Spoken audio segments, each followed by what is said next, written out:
இன்றைக்கி நம்ம பார்க்க போகிற தலைப்பு என்னென்னு பார்த்தீங்கன்னா வல்லின மிகா இடங்கள்.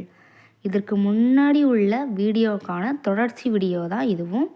இதுக்கு முன்னாடி நம்ம எதெல்லாம் வல்லின மிகாதுன்னு பார்த்தோம் அப்படின்னா சுட்டு எழுத்து, வினா எழுத்து, எழுவாய் தொடர், மூன்றாம் வேற்றுமை, விழித்தொடர், பெயரெச்சம், இரண்டாம் வேற்றுமை தொகை, படி என்று முடியும் வினையச்சம், வியங்கோல் வினைமுற்று தொடர், வினைத்தொகை. இதெல்லாம் என்ன வராதுன்னு சொன்னால் வல்லின எழுத்துக்கள் வராதுன்னு சொல்லியிருந்தேன். அதை தொடர்ந்து அடுத்து எதெல்லாம் வல்லினம் மிகாது அப்படின்னு நம்ம பார்க்கலாம். எண்ணு பெயர்கள். எண்ணு பெயர்கள் அப்படின்னாலே உங்களுக்கு பார்த்தாலே புரிஞ்சிருக்கும். எண்ணு அப்படின்னாலே ஒரு நம்பர், எண்ணா ஒரு நம்பரை குறிக்கக்கூடியது. அப்போது நம்பர்ஸ் எண்கள் அடிப்படையாக வரக்கூடிய இடங்களில் என்ன வராது அப்படின்னா வல்லின எழுத்துக்கள் வராது அப்படின்னு சொல்கிறாங்க. அதுக்கு உதாரணம் பார்த்திங்கன்னா ஒரு புத்தகம், 3 கோடி, 4 கோடி, 2 லட்சம். இந்த மாதிரி ஒருனா ஒன்றுன்னு அர்த்தம், 3, 4, 2 இப்படின்னு நம்பர்ஸ் எண்களை அடிப்படையாக தொடர்ச்சியாக வரக்கூடிய என்ன வராது அப்படின்னா இடையில் வல்லின எழுத்துக்கள் வராது. அதுக்கு அடுத்து என்ன பார்த்திங்கன்னா உம்மை தொகை. அதாவது அப்படிங்கிற வார்த்தை மறைந்து வரக்கூடிய இடத்துல என்னெல்லாம் வராது அப்படின்னா வல்லின எழுத்துக்கள் மிகாது அப்படின்னு சொல்கிறாங்க. அதுக்கு இப்போது பார்த்திங்கன்னா தாய் தந்தை, இரவு பகல், காய் கனி, வரவு செலவு, மேடு பள்ளம், காடு கரை, இன்று நாளை. இதில் எங்கே மறைந்திருக்கு அப்படின்னு நீங்கள் பார்த்தீங்க அப்படின்னா இரவும் பகலும் இந்த மாதிரி மறைந்து வரக்கூடியதாக அமைந்திருக்கும். தாயும் தந்தையும், இரவும் பகலும், காயும் கனியும், வரவும் செலவும், மேடும் பள்ளமும், காடும் கரையும், இன்றும் நாளையும் அப்படின்னு அப்படிங்கிற வார்த்தை மறைந்து வரக்கூடியதா இடங்கள் என்ன வராது அப்படின்னா வல்லின எழுத்துக்கள் வராது அப்படின்னு சொல்கிறாங்க. உம்மை தொகை என்ன வராது, வல்லின எழுத்துக்கள் மிகாது. அடுத்ததாக அடுத்த தலைப்பு என்ன பார்க்க போகிறோம் அப்படின்னா அன்று, இன்று, என்று, ஆவது, அடி. இதெல்லாம் நிலைமொழியில் வரக்கூடியதாக அமைந்திருக்கும் தான். அதாவது அன்று சொன்னார், என்று தருவார், என்று கேட்பார், யாராவது தருவாரா, ஏனடி செல்கிறாய். அந்த மாதிரி அன்று, இன்று, என்று, ஆவது, அடி இந்த மாதிரி அமையக்கூடிய இடங்களில் என்ன வராது அப்படின்னா வல்லின எழுத்துக்கள் வராது அப்படின்னு சொல்கிறாங்க. அன்று சொன்னார், என்று தருவார், என்று கேட்பார் இந்த மாதிரியான அன்று, இன்று, என்று, அவ்வாது, அடி இந்த இடங்கள்ல என்ன வராது அப்படின்னு பார்த்தீங்கன்னா வல்லின எழுத்துக்கள் வராது. இதெல்லாம் நல்லா பார்த்துக்கோங்க. நம்ம குரூப் எக்ஸாம்லாம் நீங்கள் எழுதுனீங்க அப்படின்னா கண்டிப்பாக இந்த மாதிரியான கேள்விகளில் தான் கேட்பாங்க. ஸோ இதெல்லாம் நீங்கள் நல்லா தெரிஞ்சுக்கிட்டீங்க அப்படின்னா இந்த 1 மார்க் அடிப்படையில் நீங்கள் நல்லாவே மார்க் இலக்கணம் தெரிஞ்சுக்கிட்டாலே போதுமானதாக அமைந்திருக்கும். ஏன்னா இலக்கணத்திலிருந்து தான் அதிகமான கேள்விகள் இருக்கும். சின்ன சின்ன மிஸ்டேக்காக தான் இருக்கும், சின்ன சின்ன நுணுக்கமாக தான் இருக்கும். அதை தெரிஞ்சுக்கிட்டாலே நீங்கள் கண்டிப்பாக மார்க்கு வாங்கிடலாம். அடுத்து பார்த்தீங்கன்னா அவ்வளவு, இவ்வளவு, அவ்வாறு, இவ்வாறு, அவ்வாறு, இவ்வாறு, இவ்வளவு, அவ்வளவு, அப்படிப்பட்ட, இப்படிப்பட்ட, அத்தகைய, அப்போதைய, இப்போதைய இந்த மாதிரியான வார்த்தைகள் வரும்போது என்ன வராதுன்னா வல்லின எழுத்துக்கள் வராது அப்படின்னு சொல்கிறாங்க. அதுக்கு உதாரணம் பார்த்திங்கன்னா அவ்வளவு பெரியது, அத்தனை சிறியது, அவ்வாறு பேசினான், அத்தகைய பாடங்கள், அப்போதைய பேச்சு இந்த மாதிரி அவ்வளவு, இவ்வளவு, எவ்வளவு, அப்படிப்பட்ட, இப்படிப்பட்ட இது போன்ற வார்த்தைகளிடையே என்ன வராது அப்படின்னா வல்லின எழுத்துக்கள் வராது அப்படின்னு சொல்கிறாங்க. அடுத்ததாக என்னென்னு பார்த்தீங்க அப்படின்னா மூன்றாம் வேற்றுமை, ஐந்தாம் வேற்றுமை, ஆறாம் வேற்றுமை. 3, 5, 6 இந்த வேற்றுமை தொடர்லாம் என்ன வராது அப்படின்னு பார்த்தீங்கன்னா வல்லின எழுத்துக்கள் வராது அப்படின்னு சொல்கிறாங்க. இப்போ என்னோடு சேர், என்னோடு, ஓடு அப்படிங்கிற வார்த்தை, ஆடு, ஓடு, ஆள், இதற்கானது மூன்றாம் வேற்றுமை தொடருக்கு அமைந்திருக்கும். ஓடு, ஆள் அப்படின்னு பார்த்தீங்கன்னா இதுக்கிடையே என்ன வராது அப்படின்னா வல்லின எழுத்துக்கள் வராது. மரத்திலிருந்து பறி, மரத்திலிருந்து பறி அப்படிங்கிற வார்த்தைக்கு இடையே என்ன வராது, வல்லின எழுத்துக்கள் வராது. அடுத்து அது, குரங்கினது குட்டி, குரங்கினது குட்டி, அந்த இடத்துல என்ன வராதுன்னா வல்லின எழுத்துக்கள் வராது. ஓடு, ஆள், இருந்து, அது, இதெல்லாம் என்ன உருபுகள் அப்படின்னா 3ஆம் 5ஆம் 6ஆம் வேற்றுமைக்கான உருபுகள். இந்த உருபுகள் வரங்களில் என்ன வராது அப்படின்னா வல்லின எழுத்துக்கள் வராது.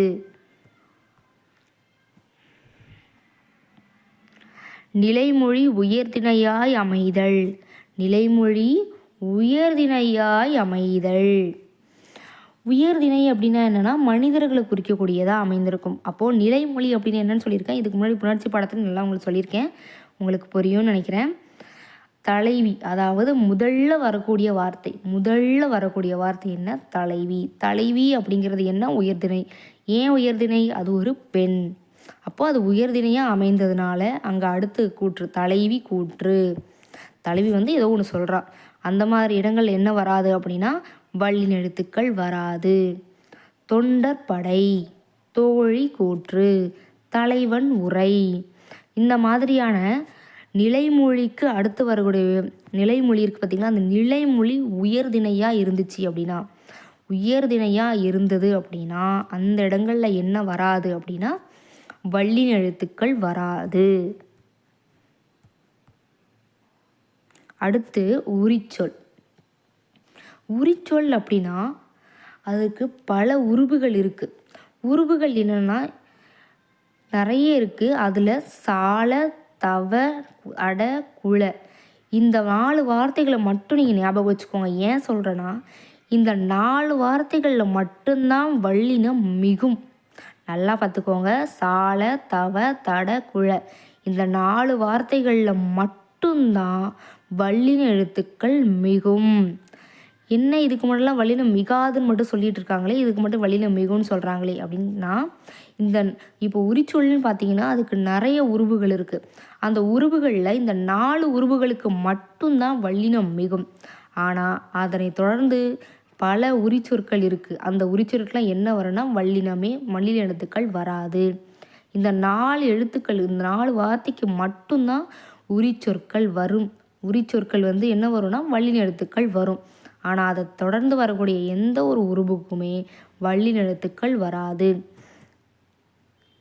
அதுக்கு எடுத்துக்காட்டு பார்த்தோன்னா உங்களுக்கு தெரியும்.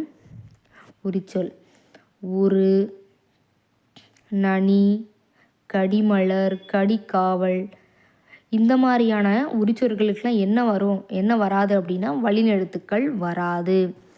உரு அப்படின்னா என்ன பார்த்தீங்கன்னா, உரு அப்படிங்கிறதுனா மிகுதியான,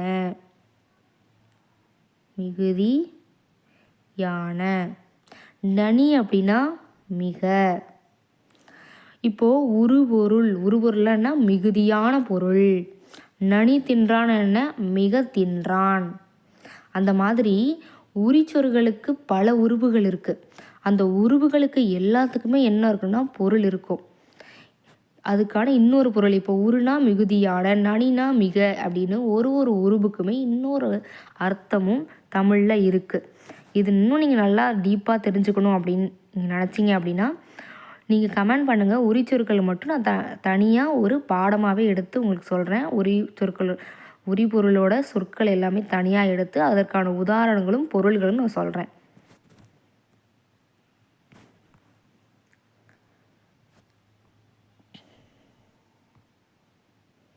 அப்போது உரிச்சொற்களில் என்னென்ன உரிச்சொல், இந்த உருபொருள், நனித்தின்றான், கடிமலர், கடிக்காவல், இது தொடர்ந்து இன்னும் நிறைய இருக்குது. அந்த வார்த்தைகளுக்கு எதுவுமே வல்லின எழுத்துக்கள் வராது. அடுத்து பார்த்திங்கன்னா அடுக்குத்தொடர், இரட்டைக்கிளவி, இதெல்லாம் நிறைய பேருக்கு நல்லாவே தெரியும். அடுக்குத்தொடர்னாலே தொடர்ச்சியாக வரக்கூடிய வார்த்தை. ஒரே வார்த்தை 2 வாட்டி வரும். இரட்டைக்கிளவினாலும் ஒரே வார்த்தை 2 தடவை வரக்கூடியதாக அமையும். இப்போது அடுக்கு தொடரில் வந்து வருக வருக, பார் பார், இந்த மாதிரி ஒரே வார்த்தைகளாக 2 வருது பார்த்தீங்களா, அதுக்கு இடையே என்ன வராதுன்னா வல்லின எழுத்துக்கள் வராது. அடுக்கு தொடர் வந்து நீங்கள் அடிப்படையாக தெரிஞ்சுக்கிட்ட விஷயம் எப்படி இருக்குன்னா, வருக வருக, அதாவது அடுக்கு தொடர் பொறுத்த வரைக்கும் அந்த 2 வார்த்தைகளை ஒரு வார்த்தையாக சொன்னாலும் பொருள் தரும். ஆனால் இரட்டை கிளவிலும் அதே மாதிரி 2 வார்த்தையாக தான் வரும். ஆனால் தொடர்ச்சியாக வரும்போது பொருள் தருமே தவிர அதுவே தனியாக கொடுக்கும்போது பொருள் வராது. இப்போது அடுக்கு தொடர்னா வருக வருக, வருக வருகன்னு இடையே என்ன வராது, வல்லின எழுத்து வராது. அதே மாதிரியே இன்னொன்று என்னென்னா, அடுக்கு தொடரில் உண்மையாக அதாவது ஒரு வார்த்தையாக சொன்னாலும் அதுக்கு பொருள் தரும், பன்மையாக சொன்னால் 2 வார்த்தையாக சொன்னாலும் பொருள் தரும். இரட்டை கிளவின்னு பார்த்திங்கன்னா அடுக்கு தொடர் போலையே தான் 2 வார்த்தை தொடர்ச்சியாக வரக்கூடியதாக அமையும். தட தட, பட பட, சலசல, கட கட இப்படின்னு தொடர்ச்சியான வார்த்தைகளாக தான் இருக்கும். ஆனால் இதை பிரித்தோம் அப்படின்னா தட அப்படின்னா பொருள் தராது. இந்த மாதிரியான இடங்கள்லையும் என்ன வராது அப்படின்னா வல்லின எழுத்துக்கள் வராது. அப்போது அடுக்கு தொடர் இரட்டை கிளவி இதற்கிடையே என்ன வராதுன்னா வல்லின எழுத்துக்கள் வராது. சரி, அடுத்த தலைப்பு என்னென்னு பார்த்தீங்கன்னா கல்.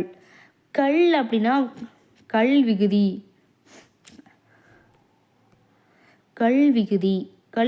கல் விகுதி அக்ரிணை பன்மை விகுதி சேரும்போது வல்லினம் மிகாதுன்னு சொல்கிறாங்க. அதாவது வாழ்த்துகள், பொருள்கள், கருத்துகள் அப்படின்னு நம்ம பன்மையாக பொருள்கள் நிறைய இருக்குது, நிறைய இது வாழ்த்துகள் நிறைய பேர் வாழ்த்துறாங்க இல்லையா, அது கருத்துகள், ஒரு இதுக்கு நிறைய அர்த்தங்கள் இருக்கலாம். கருத்துகள் இந்த மாதிரி நம்ம பன்மை விகுதி பெற்று, அதாவது அக்ரிணை பன்மை விகுதி பெற்று வரக்கூடியதை கல் அப்படிங்கிற முடியக்கூடிய வார்த்தைக்கு முன்னாடி என்ன வராதுன்னு சொல்கிறாங்கன்னா வல்லின எழுத்துக்கள் வராது அப்படின்னு சொல்கிறாங்க. சிலர் பார்த்தீங்க அப்படின்னா வரலாம் அப்படிங்கிறதும் சொல்கிறாங்க.